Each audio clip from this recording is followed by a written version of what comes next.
Hi there. Sometimes in life, people get to the point where they feel like people know their name. People seem to have their contact, but they don't really know them. They don't know what they have been through, they don't understand them, and they can't really relate with them. And also, sometimes you may be in a position where you will spend almost the entire day replying messages, scrolling social media, attending meetings, laughing at jokes, and doing all those things. But when you decide to rest or pause from all those activity, you start feeling very lonely. Well, this leads us to today's episode, and that is loneliness in a connected world. Sometimes I ask myself, how can we be so much connected but feel not connected? Welcome to the Streams of Emotions, where we learn, we listen, and lessen the load of emotions. My name is Moses. I'm your host. You can call me Mo for short, and I'm really glad you are here with me again. Loneliness isn't the absence of people, but the absence of meaningful connections. And this is very important. We note that it's not just about the absence of people. Usually, when we think about loneliness, what comes in mind is that we see someone sitting alone in a room and not having anyone by themselves. Yes, that can contribute to loneliness, but today's modernity has given a twist to that. You can be surrounded with many people and still feel lonely. Like a student may be surrounded by with a lot of classmates, a lot of people, but you feel invisible, you feel not noticed. A parent can be caring for others, can be caring for their spouse, can be caring for their children, and yet feel uncared for, and that in itself breeds loneliness. Yes, you may have a lot of thousand followers, many followers, millions, and I have heard stories of celebrities that they have mentioned how they were depressed or they were lonely.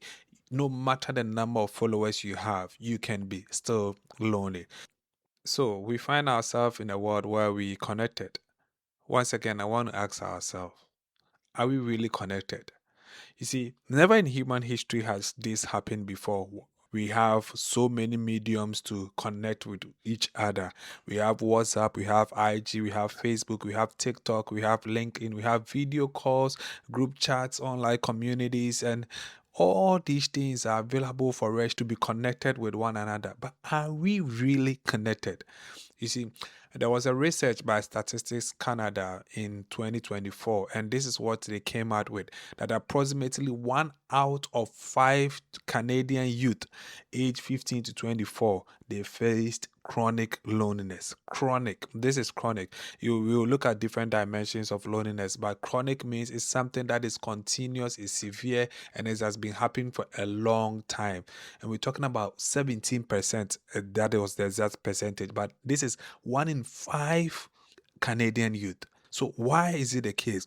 These are the youth that are using all the social media handles and all the various interactions to connect with one another, but they are experiencing loneliness. So once again, you realize that there is a huge difference between having a contact or just talking to people online and having a connection.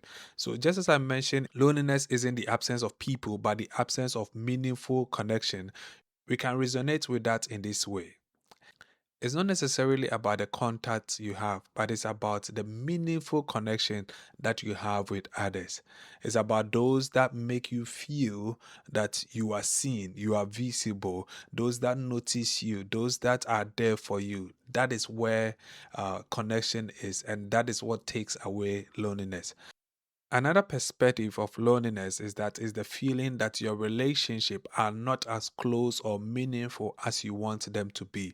So you may be in a relationship, you may be married, you may be even single, you may be at the workplace, and yet you don't have that meaningful closeness, or your relationship is not offering you that true connection, that emotional vibe that you want. And this in itself can contribute to loneliness.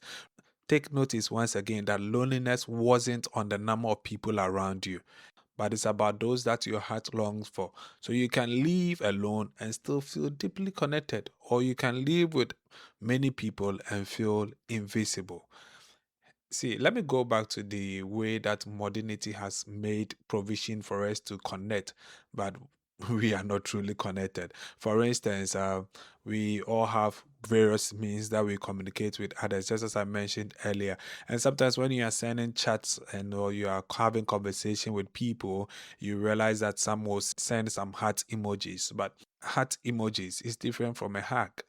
The feel you have having a heart emoji is not the same as a hug. Someone liking you does not mean they understand what you're saying.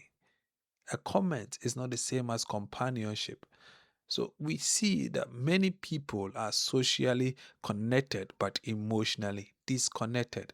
And that is why interaction isn't intimacy. The mere fact that you having conversation or interaction with people does not mean that you have any intimacy kind of bonding emotionally with them. No, that is not the case. I just want us to look at some few types of loneliness for now. And the first one is what? Social loneliness. When you talk about social loneliness, is when you don't feel a part of a community. You see everyone hanging out without you. You feel like you are always the outsider. You may feel you don't belong anywhere, or you lack a reliable circle of peers with whom you can share interests or attend events with. This is social loneliness, and it can happen to a lot of people at a time. And we have emotional loneliness, and this is one of the deep loneliness people experience. So you may be surrounded with people, but they don't really understand your inner world. They don't understand your emotions, what you are going through, and they are unable to relate with you whenever you talk to them on a personal level. And it's even difficult to do that because you don't feel that emotional vibe or connection with them. And we have the situational loneliness. And situational loneliness happen when, for instance, you move to a place for the first time. You are alone in that situation, and that in itself can create loneliness. Situational loneliness happen when you change jobs or you go through breakups or bereavement. You feel alone in the situation, and that in itself, irrespective of the number of people surrounding you, can make you feel very lonely. And just as I mentioned, the chronic loneliness, that one is a severe loneliness that proceed for a very long time. That is when people begin to isolate themselves for a very long time, thinking that everyone don't care about them. Loneliness hurts because human beings are wired for connection. As humans, we are made to connect with one another. You see, our lives are interconnected and intertwined. We can't live our lives without one another. So, whenever this is not happening, we easily have emotional discomfort. And in most cases, when these things happen, the easiest thing for us to do is to quell. When people get hurt, the natural thing that may happen is that they decide to withdraw after betrayal. You see, and people say that, oh, I won't trust anyone again. After rejection, someone may say that, oh, I'll keep my distance. I will not engage with others again. After disappointment, someone will say that, oh, I don't need people. You don't need to rely on people. People will disappoint you. And because of that, they form a stand, they form a wall. But there is an author, Robert Greene, and he wrote the book, The 48 Laws of Power. And in the 48 Laws of Power, the 18th one talks about the fact that do not build fortress to protect yourself. Isolation is dangerous. Yes. In fact, the walls we build to protect ourselves may become the very prisons that keeps us lonely. So the point is, yes, we understand that being hurt or being disappointed or having rejection, these things are all painful. However, we should allow ourselves some time to heal and get back moving on life, because when we don't and we start building walls, we end up harming our own self. We deny ourselves of different perspectives. We deny ourselves of better relationship. We deny ourselves of better opportunities out there. We deny ourselves of valuable information, and all these things. We think we are protecting ourselves because of the hurt we had in the past. No, we are actually denying ourselves even the opportunity to grow. So, having said all this, what are some of the practical ways that we can fight loneliness? And the first thing that I will talk about is that stop waiting for others to reach out. Mostly in a relationship, this is how it is. Sometimes there is only that one particular person that reaches out. So if that person don't, it feels like, oh, Oh, I haven't heard from you for a long time. Meanwhile, you could have also reached out instead of waiting for that person to get back to you. So be the one who sends the message, be the one who starts the conversation, be the one who invites someone for a get together. I mean, a dinner, a conversation, and all those kind of things. Connection begins with courage. It takes a lot, but you need to build connection with others. So stop waiting for others to reach out. And the second thing is that go one level deeper. I've realized personally that whenever you ask people, how are you, there is a default response.